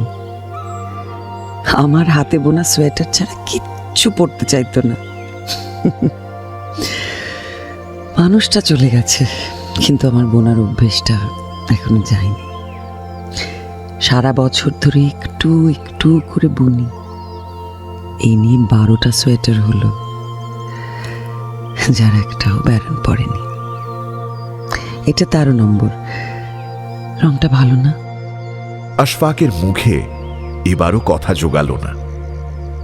মানুষ মৃত্যুর পরেও এত অপেক্ষা, এত ভালোবাসা পেতে পারে, জেনিফারকে না দেখলে বিশ্বাস হতো না তার। মৃত মানুষের জন্য বোনা সোয়েটারের রং কেমন, এই কথা তাকে কেউ কখনো জিজ্ঞেস করেনি। তাই উত্তরটা আশফাকের জানা নেই। এবারের নীরবতা ভাঙলেন জেনিফারই। একদিন আসুন আমার বেকারিতে, খুব খারাপ লাগবে না। আপনারও তো এখান থেকে যাওয়ার সময় হয়ে এলো। হ্যাঁ, এতদিন সব জায়গায় আগে ভাগে পালাতে চেয়েছি। এই প্রথমবার মনে হচ্ছে দরখাস্ত করে মেয়াদ বাড়িয়ে নি, কিন্তু উপায় নেই। সব উপায় থাকলে তো জীবনটাই অন্যরকম হতো, তাই না? ঠিকই, অনেক সময় উপায় না থাকাটাও একটা উপায়। আচ্ছা, ওই একটা ঘর কার জন্য রাখা থাকে? কোন ঘর? একদিন বলেছিলেন না, বাড়িতে একটা ঘর রাখাই থাকে। আপনার মতো তো আমি প্রশ্ন ভেবে উঠতে পারি না। তাই দেখুন, আপনার বিষয়ে প্রায় কিছুই জানা হয়নি আমার। কথা বলার অভ্যেসটা আসলে এত কম আমার। জানার মতো তেমন কিছু নেইও আমার জীবনে। ছেলের জন্য রাখা থাকে। বিদেশের একটা ল ফার্মে চাকরি করে। ওর ছুটি হয়তো আমার ছুটি মেলে না, এই করে বেশ কিছু বছর দেখাও হয়নি, কিন্তু ঘরটা গুছিয়ে রাখা থাকে। আমার রিটায়ারমেন্টের পর একটু সুবিধে, অন্তত দেশে ফিরে নিজের বাড়িতে থাকতে পারবে। আর আপনার? ওর নাম রুকসার। বাহ, কি চমৎকার নাম, রুকসার। রুকসার মানে কি? 2-3 রকম মানে আছে। তার একটা হলো সুন্দর মুখ, ওইটাই ওকে মানায়। নিশ্চয়ই ভীষণ রূপসী তিনি। আমাকে দেখে সেটা বিশ্বাস করা কঠিন, তাই তো? আমি মোটেও তা বলিনি। নিজের চেহারার প্রশংসা শুনতে চাইছেন, সেটা পরিষ্কার বললেই হয়। বেশ বেশ, সে না হয় একদিন হবে। আমার যেতে তো বেশি দেরি নেই, সব সুদে আসলে উসুল করে নেব। আচ্ছা শুনুন, আপনার কিন্তু একটা নেমন্তন্ন আছে। নেমন্তন্ন? আমার? আশফাক বেশ অবাক হলেন। খুশবুগঞ্জে আসা ইস্তক, পিন্টো আর 2-1 দোকানদার ছাড়া কারো সঙ্গেই কথা হয়নি তার। কোয়ার্টার আর স্টেশন, এর বাইরে নিজের মতো একটু হেঁটে বেড়ানো, ব্যাস। একমাত্র আলাপি বা পরিচিতা এই একজনই, জেনিফার গোমস। কেন? আপনার নেমন্তন্ন থাকতে পারে না বুঝি? আমাকে তো চেনেই না কেউ, কে নেমন্তন্ন করবে? আর কিসেরই বা নেমন্তন্ন? আমার বেকারি সামলায় যে মেয়েটি, আমার মেয়ের মতোই বলতে পারেন, রিহানা। ও বিয়ে করছে জানেন, এই তো সামনের রবিবার আমাদের খুশবুগঞ্জের চার্চে। আপনি এলেও খুব খুশি হবে। আমাকে কিন্তু বারবার করে বলেছে ওর হয়ে আমি যেন আপনাকে বলি। এই যে, এই নিন কার্ডটা। উলের ব্যাগ থেকে ভারী সুন্দর আর ছিমছাম একখানা কার্ড বের করে আশফাককে দিলেন জেনিফার। কার্ডটা উল্টে পাল্টে দেখে একটু অস্বস্তি নিয়েই আশফাক বললেন, এত বছর এত জায়গায় কাজ করেছি, কোনোদিন কেউ বিয়েতে নেমন্তন্ন করেনি। এই জন্য খুশবুগঞ্জকে মনে থাকবে আমার। কিন্তু কি পরিচয়ে সেখানে যাব আমি? জেনিফার কিছুক্ষণ এক দৃষ্টে তাকিয়ে থাকলেন আশফাকের দিকে, তারপর বললেন, আমার বন্ধু, এই পরিচয় কি যথেষ্ট নয়?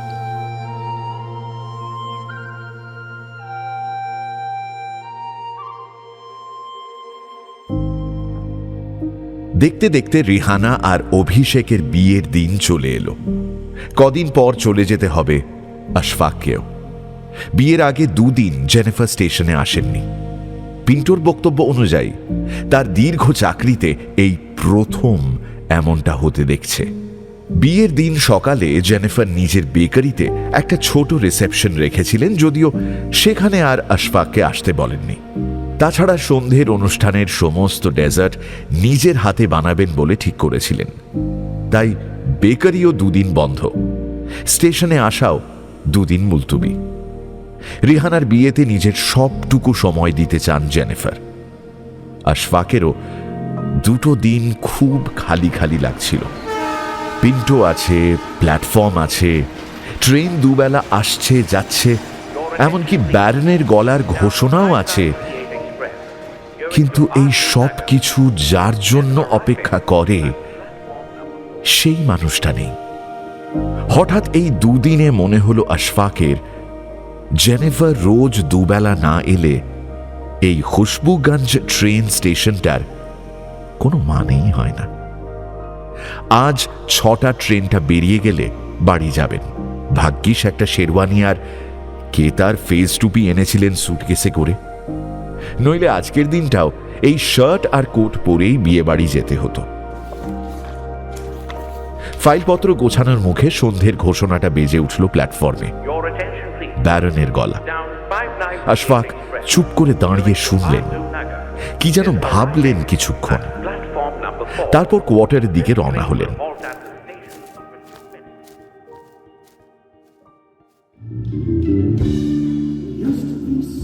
এরকম ছিমছাম অথচ জমজমাট বিয়ে এর আগে কখনো দেখেননি আশফাক। ছোট টুনি দিয়ে চার্চের শরীর মুড়ে দেওয়া হয়েছে, যেন গোটা গির্জাটাই ঝলমলে বেনারসি পরে অপেক্ষা করছে সকলের জন্য। একটা ছোট লোকাল ব্যান্ড নানান গান শোনাচ্ছে, দিব্যি বাজাচ্ছে।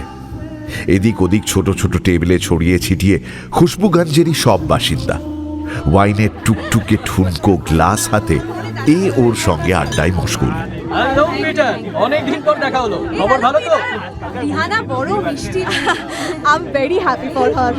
সাদা গাউন আর কালো স্যুটে পাশাপাশি রিহানা আর অভিষেককে মানিয়েছে ভারী সুন্দর। জেনিফার নিজের স্বভাব বিসর্জন দিয়ে ঘুরে ঘুরে সকলের তদারকি করছেন। তার মিঠে প্লাম কেকের তারিফে ভরে উঠছে টেবিলগুলো। আশফাক এক প্রান্তে দাঁড়িয়ে এর ওর সঙ্গে কুশল হাসি বিনিময় করছেন। বেশ কয়েকবার জেনিফারের সঙ্গে চোখাচোখি হয়েছে তার, আর হতেই জেনিফারের মুখের হাসি ম্লান হয়ে এসেছে, যেমনটা আজ অন্তত হবার কথা নয়। আপনার বানানো প্লাম কেক কিন্তু সত্যিই অসামান্য। আমি প্রায় 4-5 টুকরো খেয়েই ফেললাম। বিয়ে বাড়ি মিটলে চার্চে সিঁড়ি দিয়ে নামতে নামতে জেনিফারকে বললেন আশফাক, অনেকটা রাত হয়েছে। অতিথিরা এই একটু আগে যে যার বাড়ির দিকে এগিয়েছেন। বাকি ছিলেন শুধুমাত্র তাঁরা 2 জন। একসঙ্গেই বেরোলেন। টুনির এক এক করে নিভতে থাকা আলোয় জেনিফারের ক্লান্ত মুখ যেন আরো ম্লান মনে হচ্ছে দেখতে পেলেন আশফাক। তার তারিফের কোনো উত্তর না পাওয়ায় আশফাক বললেন, অনেকটা রাত হলো, আপনার সঙ্গে আপনার কটেজ পর্যন্ত যাই?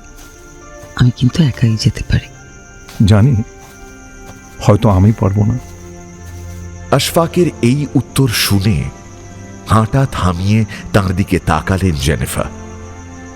আবছা আলো আঁধারিতে সেই চাহনির পুরোটা বোঝা যাচ্ছে না। জেনিফার বললেন, পরের মাসে কোনোদিন আমার ফিরতে রাত হলে পারবেন সঙ্গে আসতে? আবারও এই প্রশ্নের উত্তর আশফাকের জানা নেই। তবে এর মধ্যে অভিমান, আশঙ্কা না আক্ষেপ, কোনটা এই রাতের পাহাড়ে ঝলমলিয়ে উঠল তা তিনি স্থির করে উঠতে পারলেন না। পরে যা আর পাওয়া যাবে না, মানুষ তো এই মুহূর্তে সেটা পেতে চায়, তাই না? চলুন এগোনো যাক। চার্চ থেকে জেনিফারের কটেজ হাঁটা পথে মিনিট 15। এইটুকু রাস্তা কেউ আর কোনো কথা বললেন না। 15 মিনিট যে এত দীর্ঘ একটা সময়, সেটা বুঝতে এতগুলো বছর লেগে গেল আশফাকের। ছোট নির্জন পাহাড়ি একটা টাউনে রাত 11টার জোনাকিদের কাটিয়ে ঠান্ডা বাতাস গায়ে মেখে এভাবে কারো সঙ্গে হাঁটবেন কখনো, সে কথা তার মনে হয়নি এর আগে। কটেজে পৌঁছে জেনিফার বললেন, এত দূর যখন কষ্ট করে এলেনি, আমার হাতের এক কাপ কফি খেয়ে তারপর না হয় যাবেন। ওটাও আমি মন্দ বানাই না। আসুন আসুন। জেনিফারের ছোট্ট ছিমছাম সাজানো গোছানো কটেজটায় ঢুকে টেবিল ল্যাম্পের অল্প আলোয় চারপাশটা দেখে মুগ্ধ হয়ে গেলেন আশফাক। একা মানুষ যে এত গুছিয়ে রাখতে পারে নিজের ঘরদোর, তা সত্যি মুগ্ধ করার মতো। আর অবাক হলেন পরপর রাখা দুটো ক্যাসেট প্লেয়ার, রেকর্ডার আর একখানা হেডফোন সহ ওয়াকম্যান দেখে। তারপর একটু এগোতেই শেলফ জোড়া ক্যাসেটের সম্ভার দেখে তাক লেগে গেল তাঁর। এসব আপনি এখনো ব্যবহার করেন? এইসব না থাকলে আমার ভারী অসুবিধা হয়। সত্যি কথা বলতে, এরাই তো আমাকে বাঁচিয়ে রেখেছে। ব্যারেন আর আমার কালেকশন। সারাদিন যতই কাজ থাক, সন্ধ্যের পর বাড়ি ফিরে দুপাত্র ওয়াইন সহ মিউজিক না শুনলে আমাদের ঘুমই আসতো না। এখন অবশ্য শুনলেও আসে না, ঘুমের ওষুধের প্রয়োজন হয়। কিন্তু গান শোনার কোনো নতুন যন্ত্র আমি আর ব্যবহার করে উঠতে পারিনি। চিনি দিলাম, এই যে আপনার কফি। কত কি এলো ক্যাসেটের পর, চলেও গেল। এখন তো একটা স্মার্টফোন থাকলেই সারা পৃথিবীর মিউজিক হাতের মুঠোয়। কিন্তু আমি পারিনি। থাকলাম না হয় একটু পুরনো দিনকালের সঙ্গেই। ওরাও তো আমাদের কম দেয়নি বলুন। জেনিফারের কথা শুনতে শুনতে বসার ছোট ঘরটা পায়ে পায়ে ঘুরে দেখছিলেন আশফাক। পুরনো বইপত্র বেশ কিছু, দুটো কাউচ, দুটো সুন্দর টেবিল ল্যাম্প, একটা রকিং চেয়ার, আর তার পাশের টেবিলে এক সুপুরুষ যুবকের ছবি। বুঝে নিতে অসুবিধে হয় না, সোনালি চুলের হাসি মুখের ওই মানুষটি ব্যারন। এতদিনে আশফাক বুঝলেন যে পৃথিবীটা 1 দশকেরও বেশি হলো মানুষের জীবন থেকে মুছে গেছে, জেনিফার আজও সেই পৃথিবীর বাসিন্দা, যার সময় বর্তমানে থাকলেও বয়সটা অতীতেই আটকে আছে। কফির ছোট কাপটা জেনিফার তাঁর দিকে এগিয়ে দিতেই আশফাক বললেন, আপনাকে আজকে একটু ক্লান্ত দেখাচ্ছে, কিছু হয়েছে কি? আমাকে বলা যায়? সত্যি বলতে কি, বলবো বলেই আরো বেশি করে আপনাকে ভেতরে আসতে বললাম। এই যে এই খবরটা আপনি দেখেছেন? ব্যারনের ছবির পাশ থেকে ভাঁজ করে রাখা একটা খবরের কাগজ আশফাকের দিকে এগিয়ে দিলেন জেনিফার। আশফাক সেটা নিলেন বটে, কিন্তু নেবার আগেই তিনি জানেন কোন খবরের কথা বলছেন জেনিফার। কাগজে বেরোনোর আগেই সে খবর আশফাকের কানে এসেছে, আর সঙ্গে সঙ্গে একজনের কথাই তার মনে হয়েছে, জেনিফার। খবরটা হলো এই যে রেলওয়ে দপ্তর থেকে সিদ্ধান্ত নেওয়া হয়েছে সারা দেশ জুড়ে সমস্ত রেল স্টেশনে মানুষের কণ্ঠের ঘোষণা আর বাজানো হবে না।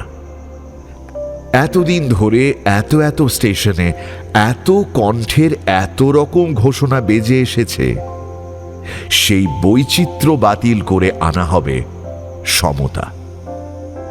দেশে যত রেলওয়ে স্টেশন আছে তার সব কটার সমস্ত ঘোষণাই এবার হবে যন্ত্রচালিত, আরো নিখুঁত, আরো আবেগহীন, আরো নির্ভরশীল।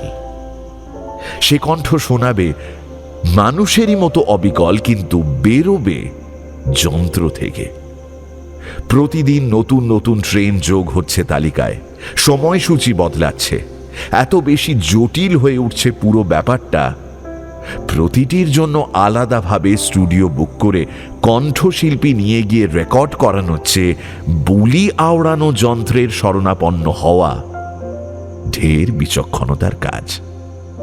আর রেলওয়ে বিভাগ সেই কাজটি করেছে। 31শে ডিসেম্বর পর্যন্ত যেমন ছিল তেমনটাই থাকবে।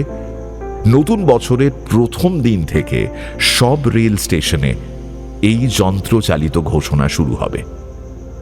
ছোট্ট খবর, 5 পাতার নিচের দিকের কোণে 100 শব্দ খরচ করে ছাপা।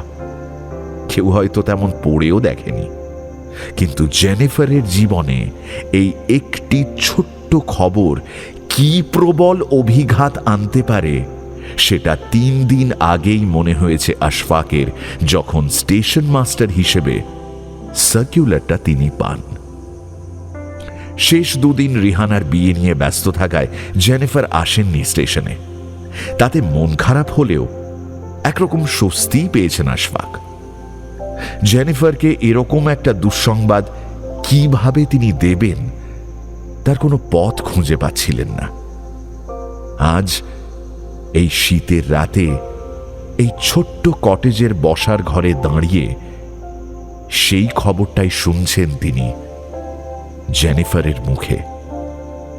তবু ভালো যে খবরটা তাঁকে নিজে থেকে দিতে হয়নি, কিন্তু 6 মাসে এই প্রথম জেনিফারের মুখ দেখে বুঝতে পারছেন আশফাক মানুষটা ভেতর থেকে ভাঙছেন। আশফাক বললেন, দেখেছি, পড়েছি। আমার কাছে সার্কুলার এসেছে 3 দিন আগেই। আপনাকে কিছু বলিনি, বলতে পারিনি। আচ্ছা, এর কোনো বিহিত নেই? কোনোভাবে আটকানো যায় না? না, এ তো রেল মন্ত্রকের নির্দেশ। কে আটকাবে বলুন? এইরকম একটা ঘটনা ঘটে যাবে আর কোনো বিচার হবে না আশফাক।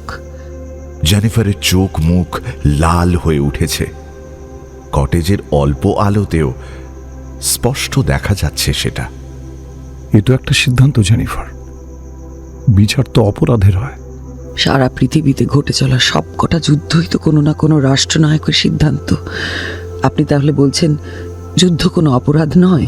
না জেনিফার, যুদ্ধের সঙ্গে এই সিদ্ধান্তের তুলনা করাটা কি ঠিক হবে? আমি জানি আপনি কিচ্ছু জানেন না, কিচ্ছু জানেন না আপনি। Nothing. বলতে বলতে একটা চেয়ারে আধ ভাঙা হয়ে বসে পড়লেন জেনিফার। এরকম রিজু আত্মবিশ্বাসী একা মানুষ যে এতটা স্পর্শকাতর আর ভঙ্গুর হয়ে উঠতে পারেন আশফাক ভাবেননি। জেনিফার বলে চলেন, কেউ জানে না, কেউ না, কারো পক্ষে জানা সম্ভব নয়। এতগুলো বছর আমি যে বেঁচে আছি তা কেবল ওই দুবেলা শুনতে পাওয়া ব্যারনের গলাটার জোরে। না হলে ওর চলে যাওয়ার পর আমার কাছে বেঁচে থাকার কোনো ইচ্ছে, কোনো কারণ ছিল না। আমার হাতের প্লাম কেক খেতে খুব ভালোবাসতো ব্যারন। বাড়িতেই বানাতাম উইকেন্ডে। রোজ আমাকে বলতো, একটা বেকারি শুরু করো না, তুমি শুরু করো না। ব্যারন বেঁচে থাকতে তো ওর কথা শুনিনি। ও চলে যাওয়ার পর মনে হলো ও তোর ইচ্ছেটুকু থাক। চা বাগান অন্য একটা কোম্পানিকে লিজে দিয়ে নিজের বেকারি খুললাম, থেকে গেলাম এই বাড়িটাতেই, এই রকিং চেয়ার, এই ওয়াইনের ক্রিয়েটার, এই ক্যাসেটগুলো নিয়ে। নিজেকে যে শেষ করে ফেললাম না, সেটা কেন জানেন? ওই অ্যানাউন্সমেন্টটা। আমি না থাকলে আর কে রোজ দুবেলা ব্যারনের গলা শুনবে আশফাক? তাই থেকে গেলাম। ওই গলার স্বর দিয়ে আমার দিন শুরু হয়, ওই দিয়েই আমার দিনটা শেষ হয়। তাই থেকে গেলাম। আমার বাঁচার ইচ্ছে হলো, শুধু রোজ দুবেলা ব্যারনের গলাটুকু শুনবো বলেই। আমি আর খুশবুগঞ্জ স্টেশনের ওই অ্যানাউন্সমেন্ট, আসলে আমরা একে অপরকে বাঁচিয়ে রেখেছি আশফাক। নতুন বছর থেকে যদি ওই স্টেশনে ওর গলা আর না বাজে, আমি কেন বাঁচবো? কিসের জন্য বাঁচবো? কার জন্য বাঁচবো? কার জন্য? কথাগুলো এক টানা বলার পর নিজের নিচু মুখ দু হাতে ঢেকে ফেললেন জেনিফার। আশফাক বুঝলেন, জেনিফারের অনেক প্রশ্নের মতোই এই প্রশ্নের উত্তরও তার জানা নেই।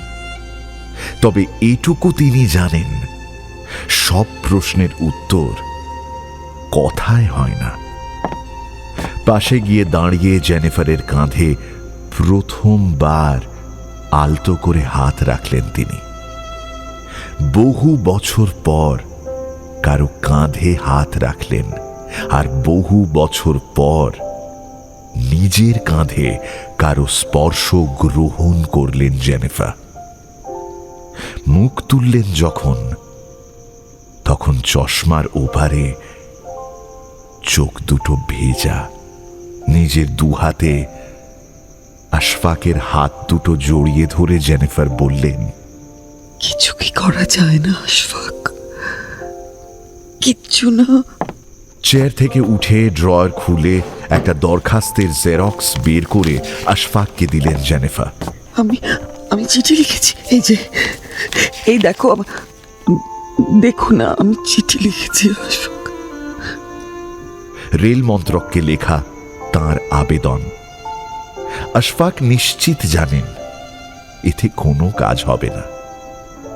জেনিফার রুমাল বার করে ভিজে যাওয়া গাল দুটো মুছে নিয়ে নিজেকে সামলে আবার বললেন,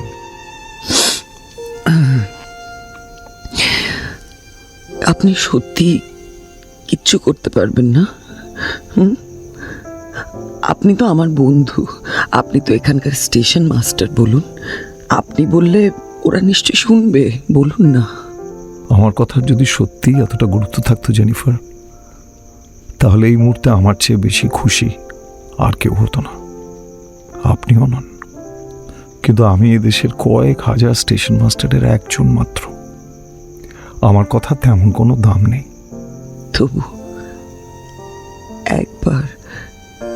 একবার চেষ্টা করে দেখুন না প্লিজ, আমার জন্য। দেখব, নিশ্চয়ই দেখব। কেন যে এই উত্তরটা দিলেন তা নিজেও জানেন না আশফাক। শুধু জানেন আর দিন কতক এই খুশবুগঞ্জে তাঁর মেয়াদ। তারপর বাক্স গুছিয়ে পাকাপাকি ভাবে দরিয়াপুরে পাড়ি। আর কখনো কি ফিরেও আসা হবে এখানে জানেন না তিনি। তবু এই স্তোক বাক্য বলা ছাড়া এখন আর কোনো উপায়ও নেই তার।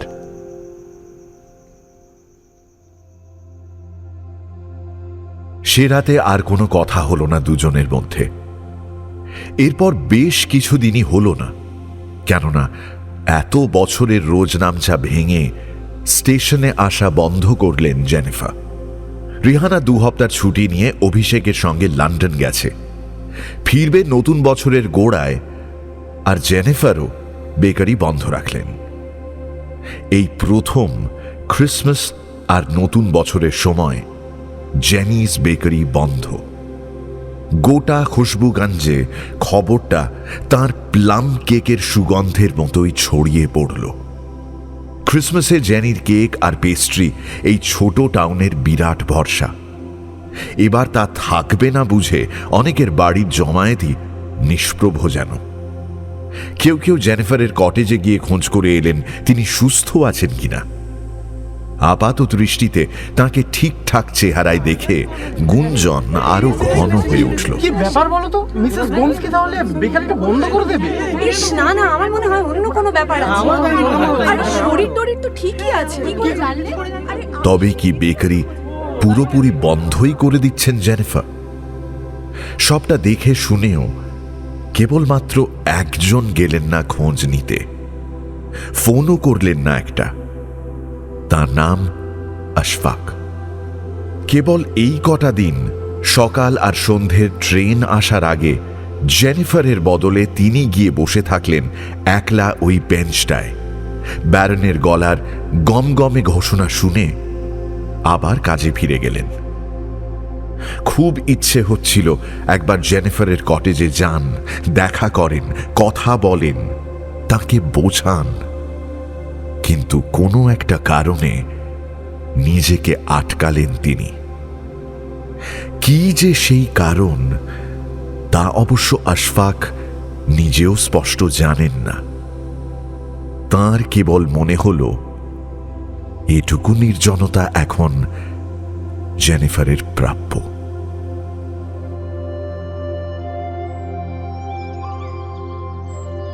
শেষমেশ খুশবুগঞ্জ নামের ছোট্ট এই কুয়াশা ঢাকা ঠান্ডা উপত্যকা টাউনে 31শে ডিসেম্বরও এলো। অল্প সামর্থ্যে যতটুকু সাজগোজ মানায় সেভাবেই সেজে উঠল উঁচু নিচু পথের এই টিমটিমে বসতি। আশফাকের বাক্স গোছানো শেষ, এখানে কাজের মেয়াদও শেষ। 3 দিন আগে নতুন স্টেশন মাস্টারও বহাল হয়েছেন। সামান্য যেটুকু কাজ আছে তা তাকে বুঝিয়েও দিয়েছেন আশফাক। এবার কেবল পরদিন সকালে রওনা হবার পালা। এখান থেকে গাড়িতে 2 ঘন্টা গেলেই ঝিল পাহাড়ি স্টেশন, সেখান থেকে ট্রেনে বিশ্রামগড়, তারপর আবার গাড়িতে কিছু দূর গেলেই দরিয়াপুর। বাড়িতে এখনো পুরনো ফিয়াট গাড়িটা রেখে দিয়েছেন আশফাক। আগেকার ড্রাইভার মতিলাল হপ্তায় হপ্তায় সেটার দেখাশোনা করে। তাকে বলা আছে দরিয়াপুর চকে কাল ঠিক সময় সে হাজির থাকবে আশফাককে নিতে।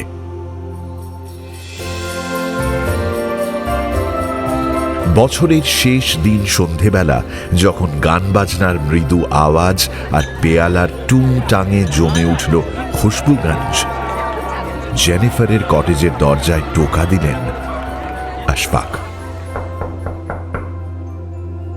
মাত্র কদিনের ব্যবধান, কিন্তু তার মধ্যে যেন বহু বছরের অপেক্ষা জমা হয়েছে এই দেখাটুকুর জন্য। জেনিফার দরজা খুলে যেভাবে তাকে ভেতরে অভ্যর্থনা জানালেন, বোঝা গেল আশফাকের উপস্থিতি তিনি আশা করছিলেন। ঘরে ঢুকে দাঁড়িয়ে একবার চারপাশটা দেখলেন আশফাক। যেখানে যা ছিল তেমনটাই আছে, কেবল জেনিফার যেন আগের চেয়ে অনেক বিষণ্ণ হয়ে গেছেন এই কটা দিনে। আপনি কদিন স্টেশনে এলেন না যে? বেকারিও বন্ধ রেখেছেন দেখলাম। জিজ্ঞেস করলেন আশফাক। উত্তরে কিছু বলার আগে যে হাসিটা জেনিফারের ঠোঁটে এলো সেও ভারী ক্লান্ত। কিছু না, তেমন একটু বিশ্রামের দরকার হয়ে পড়েছিল। রিহানার বিয়েতে বেশ ধকল গেল তো, এখন আর এত কিছু পেরে উঠি না। আপনি ভালো আছেন তো? এত বছর ধরে একদিনও তো বিশ্রাম নেননি, তাহলে এখন হঠাৎ? কি জানেন আশফাক, আমিও না কোনোদিন কাউকে সি অফ করতে যাইনি, কখনো না। বিদায় জানানোর মুহূর্ত আমার একদম ভালো লাগে না। ব্যারেন যখন কোথাও যেত কিছুদিনের জন্য, যাওয়ার দিনটা আমি বাড়িতেই থাকতাম, স্টেশনেও যেতাম না। বলতে পারেন এটা এক ধরনের পালানো, নিজের কাছ থেকে, নিজের অনুভূতির কাছ থেকে। তাই ভাবলাম ব্যারনের কণ্ঠস্বরকেও সি অফ করব না। যা, সেও তো চলে গেল আজ, নিজের জন্মদিনেই চলে গেল। কি অদ্ভুত। কাল থেকে তার জায়গায় একটা যন্ত্র কথা বলবে কি বল। সেটার সঙ্গে মানিয়ে নেওয়ার জন্য আমার নিজের সঙ্গে কটা দিন কাটানো বড় জরুরি ছিল। তাই আর স্টেশনে যাইনি, বেকারিটাও বন্ধ রেখেছি। সত্যি বলতে কি, ওই স্টেশনটার আর কোনো গুরুত্ব আমার কাছে নেই। বিদায় দিতে তো হয়েছে, কত কিছুকেই না চেয়েও দিতে হয়েছে, কিন্তু বিদায় জানানোয় আমি আজও রাজি নই। ব্যাস এই আর কি। জানলা দিয়ে বাইরে তাকিয়ে অন্ধকার উপত্যকার গায়ে জ্বলে ওঠা ছোট্ট খুশবুগঞ্জের দিকে তাকিয়ে কথাগুলো বলছিলেন জেনিফার। এক কোণে টেবিলের পাশে দাঁড়িয়ে ব্যারনের ছবিটার দিকে দেখছিলেন আশফাক। একজন মানুষের না থাকা যে কখনো কখনো তার থাকার চেয়েও বেশি হয়ে ওঠে, খুশবুগঞ্জে না এলে সেটা জানা হতো না তার। তারপর আপনার প্যাকিং শেষ হলো? কাল ভোরবেলায় তো বেরোনো। বিষাদকে সরিয়ে গলায় এক রকমের বানানো উচ্ছলতা নিয়ে প্রশ্ন করলেন জেনিফার। হ্যাঁ, শেষ। তাই ভাবলাম একবার দেখা করে যাই, আর হয়তো কখনো। দাঁড়ান, আপনাকে কিছু দেওয়ার আছে। যেন ইচ্ছে করে আশফাকের বাকি কথাটুকু কেটে দিয়ে বলে উঠলেন জেনিফার। তারপর বললেন, তার আগে অবশ্য একটা জিনিস আমি চাইব। আপনি তো ব্যারনের এত গল্প শুনলেন, ব্যারনের ছবিও দেখলেন, রুকসারের কথা আমার তো তেমন করে জানাই হলো না। একটা ছবি অন্তত দেখাবেন, খুব দেখতে ইচ্ছে করছে, যদি আপনার অসম্মতি না থাকে। আশফাক শুকনো হেসে কোটের পকেট থেকে ওয়ালেটটা বার করে তার ফ্ল্যাপ খুলে এগিয়ে দিলেন জেনিফারের দিকে। এই যে। হাতে নিয়ে মিঠে হেসে মুগ্ধ হয়ে তাকিয়ে থাকলেন জেনিফার। ঝলমলে চোখের, ছোট চুলের, বুদ্ধিদীপ্ত চেহারার একজন মহিলার ছবি। কিছু বছর আগেকার যে তা বোঝা যায় অবশ্য। সত্যি রুকসার। এই নিন, একটু দাঁড়ান, আমি আসছি। হ্যাঁ, ওয়ালেটটা ফেরত দিয়ে ভেতরে ঢুকে কয়েক সেকেন্ডের মধ্যেই বাইরের ঘরে ফিরে এলেন জেনিফার। এক হাতে জেনিস বেকারির একটা বাক্স, আরেক হাতে একটা কাগজের ব্যাগ। এইসব আবার কি করেছেন? আলাদা করে কিছু করিনি তো, যে দুটো কাজ পারি সেই দুটোই করেছি। একটা সিম্পল প্লাম কেক আছে, এই বছরে ক্রিসমাসে আমার বানানো একমাত্র প্লাম কেক, ব্যারনের জন্মদিনের কেক। না, আপনার জন্য নয়, কিন্তু এটা রুকসারের জন্য। দরিয়াপুর গিয়ে ওকে দেবেন, চেখে দেখতে বলবেন কেমন। প্লাম কেকের বাক্সটা হাতে নিয়ে পাথরের মূর্তির মতো স্থাণু হয়ে থাকেন আশফাক। তাঁর চেহারা কেবল বদলে যেতে থাকে, যেমন সন্ধে থেকে বদলে যায় রাতের আকাশ। ততক্ষণে কাগজের ব্যাগটা থেকে একটা সোয়েটার বার করে এনেছেন জেনিফার। সেই আসমানি আর মিহি গোলাপি উলে বোনা সোয়েটার। এই 6 মাসে এটা অনেকবার দেখেছেন আশফাক 3 নম্বর প্ল্যাটফর্মের বেঞ্চটায় বসে। আর এইটা আপনার জন্য। কেমন, পছন্দ? 2 হাতের আঙুলে সোয়েটারটা মেলে ধরে প্রশ্ন করলেন জেনিফার। আশফাকের মুখে তখন কথা সরছে না। দুটো চোখ ভেঙে পড়তে চাইছে, কিন্তু আশফাক কোনো এক আশ্চর্য ক্ষমতায় তাদের আটকে রেখেছেন। কোনো রকমে তিনি বললেন, কিন্তু কিন্তু এটা তো ব্যারনের জন্যই বলেছিলাম, একদম আপনারই সাইজ, দেখুন। আর কিছু তো দিতে পারলাম না আপনাকে। এইটা যদি পড়েন আমি সত্যি সত্যি খুব খুশি হব। সোয়েটারটা ভাঁজ করে আশফাকের দিকে এগিয়ে দিলেন জেনিফার। আশফাক সেই নরম পশমের আলতো উষ্ণতা অনুভব করলেন একবার, যেন কেউ কারো হাতে নিজের মন তুলে দিচ্ছে। নিজেকে অনেকখানি সাহস জুগিয়ে আশফাক এবার বললেন, একটা কথা বলবো জেনিফার। কয়েক মুহূর্ত আশফাকের দিকে তাকিয়ে খুব শান্ত আর টান টান গলায় জেনিফার বললেন, যদি মনে হয় না বললে সে কথা আরো সুন্দর শোনাবে, তাহলে বলবেন না আশফাক। সবকিছু তো বলে বোঝানো যায় না, তাই না? আশফাক চুপ করে গেলেন, থামালেন নিজেকে।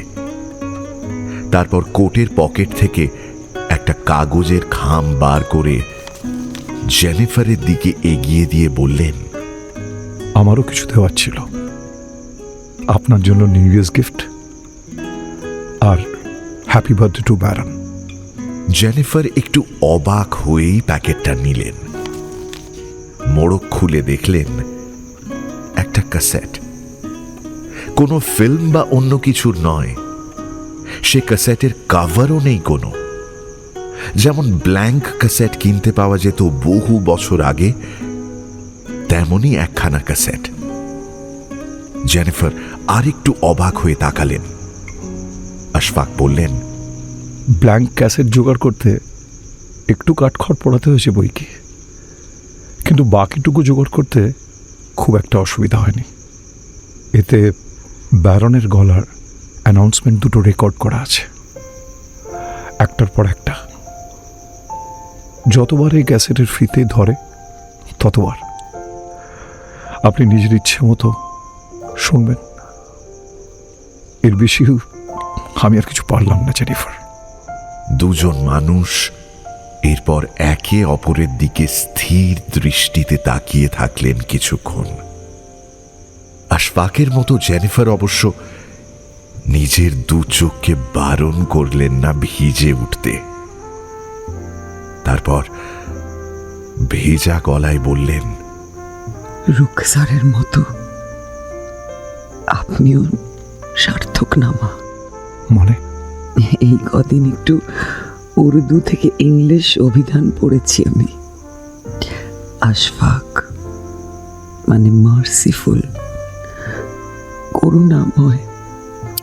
ঠিক বলছি তো? আশফাক মেঝের দিকে তাকিয়ে থাকলেন। এ প্রশ্নেরও উত্তর তার কাছে নেই। আচ্ছা, আমার একটা আবদার রাখবেন প্লিজ। দারিয়াপুর ফিরে গিয়ে একবার রুকসারের সঙ্গে একটু কথা বলিয়ে দেবেন ফোনে। দিতে পারলে খুব ভালো হতো জেনিফার, কিন্তু সেটা আর হবে না। রুকসার কথা বলতে পারে না। আগে পারতো, 7 বছর আগের একটা অ্যাক্সিডেন্টের পর থেকে একেবারে চুপ করে গেছে। কিন্তু আপনার এই উপহার, এই প্লাম কেক আমি ওকে অবশ্যই দেব।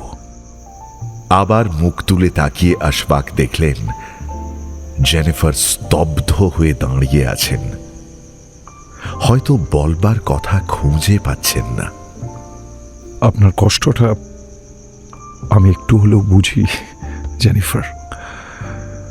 আমি জানি কাছের মানুষের গলায় দুটো কথা শুনতে পাওয়ার দাম কতখানি। আপনার কাছে তবু এই ক্যাসেটটুকু থাকলো। রুকসারের গলা তো আর রেকর্ড করার উপায় নেই। ভালো থাকবেন। কেমন? এবার আসি। আশফাক বুঝলেন আর এক মুহূর্ত দাঁড়ালেই তার চোখ দুটো বারণ অবহেলা করবে। তাই জেনিফারকে কিছু বলবার সুযোগ না দিয়ে তার কটেজ থেকে বেরিয়ে অন্ধকারে মিলিয়ে যাওয়া ছাড়া তার আর কোনো উপায় থাকল না।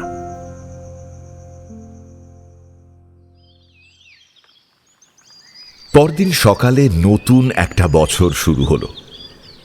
নতুন দুরকম উলের গোল্লা ব্যাগে ভরে আবার ৩ নম্বর প্ল্যাটফর্মের কুয়াশা ভেদ করে হাঁটতে হাঁটতে একলা বেঞ্চটার দিকে এগিয়ে গেলেন জেনিফার গোমস। এবারে ক্রিমসন আর লাইট পার্পল মিশিয়ে একটা সোয়েটার বুনবেন তিনি। ট্রেন আসার আগে তার ব্যাগ থেকে অবশ্য আরও 2খানা জিনিস বেরিয়ে এলো, একটা ওয়াকম্যান আর একটা হেডফোন। বেঞ্চে গুছিয়ে বসে হেডফোনটা কানে লাগিয়ে ওয়াকম্যানের প্লে বাটনটা চালু করে দিলেন জেনিফার। ভেতরে একটা সদ্য উপহার পাওয়া ক্যাসেট ঘুরে উঠল। Your attention please. Down 5938 Express going to Arjun Nagar is arriving at platform number 4. This train will halt at the station for 2 minutes. We would like to remind the passengers that traveling without a ticket. আর এসবের থেকে বহু দূরে দরিয়াপুর নামের এক ছোট সমুদ্র শহরে পা রাখলেন আশফাক আহমদ। একটু ঠান্ডা এখানেও আছে, তাই আসমানি আর মিহি গোলাপি রঙের একটা সোয়েটার গায়ে চাপিয়েছেন তিনি। তাকে নিতে এসেছে একটা পুরনো ফিয়াট গাড়ি। তবে সোজা বাড়ি না গিয়ে মাঝপথে গাড়ি থামাতে বললেন তিনি। নেমে এলেন। মিনিট 3 হাঁটতেই ঝলমলে সমুদ্রের ধার আর তার পাশে বেশ কিছুটা জায়গা জুড়ে বিছিয়ে থাকা এক কবরখানা। ভেতরে ঢুকে সরু রাস্তা দিয়ে এঁকে বেঁকে হেঁটে একটা কবরের সামনে হাঁটু মুড়ে বসলেন আশফাক। চুপচাপ তাকিয়ে থাকলেন কিছুক্ষণ। তারপর ব্যাগ থেকে বার করে একটা প্লাম কেক নামিয়ে রাখলেন পাশে। তার মিঠে সুগন্ধ সমুদ্রের নোনা হাওয়ায় দিব্যি মিশে গেল। খুশবুগঞ্জ থেকে দরিয়াপুর আসলে কত দূর তা আজও কেউ জানে না। তবে কেউ না জানলেও একটা ক্যাসেট আর একটা সোয়েটার সবই জানে।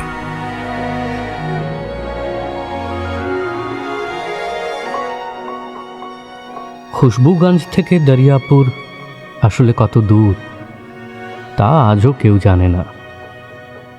তবে কেউ না জানলেও একটা ক্যাসেট আর একটা সোয়েটার সবই জানে।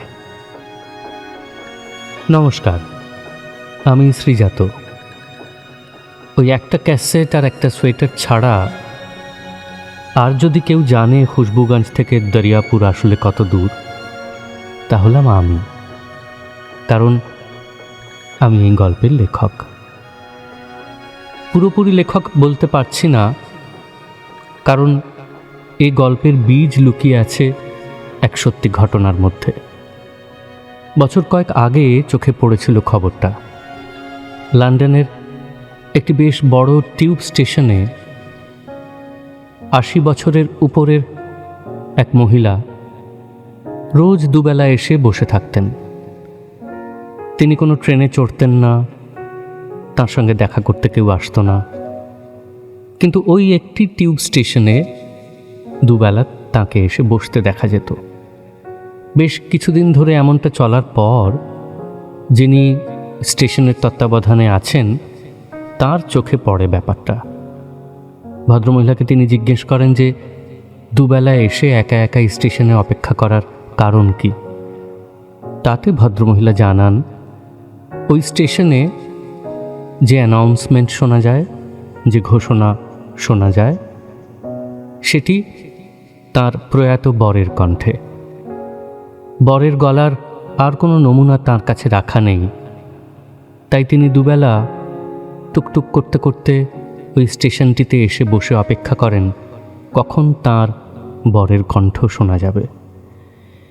এই রকমটা যখন চলছে তখন ব্রিটিশ সরকার স্থির করেন টিউব স্টেশনের ঘোষণাগুলি মানুষের গলায় আর না হয়ে যন্ত্রচালিত হবে।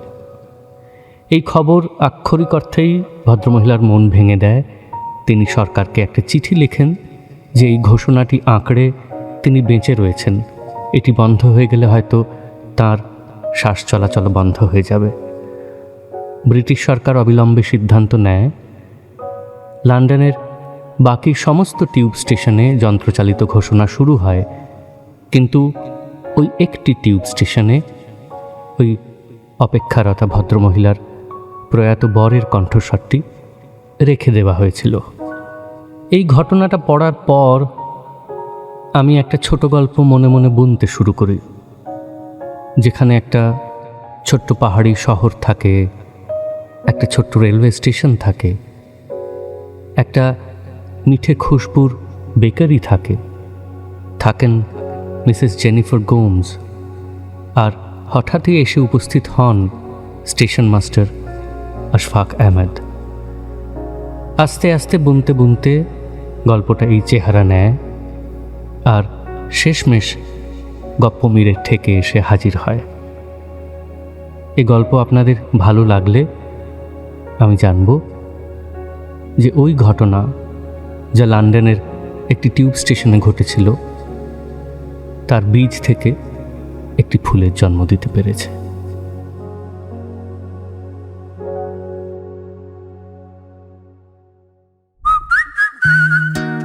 এখনকার মতো গপ্পমীরের ঠেকের সময় শেষ।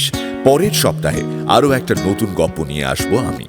Till then, like, share and subscribe to my channel and don't forget to click on the bell icon for notifications. নিজে তো শুনছেনই, সঙ্গে বন্ধুদেরও জানান। প্রত্যেক শনিবার রাত 9টায় আমি মীর নিয়ে আসি গপ্পমীরের ঠেক, আপনার গপ্পের প্লেলিস্ট।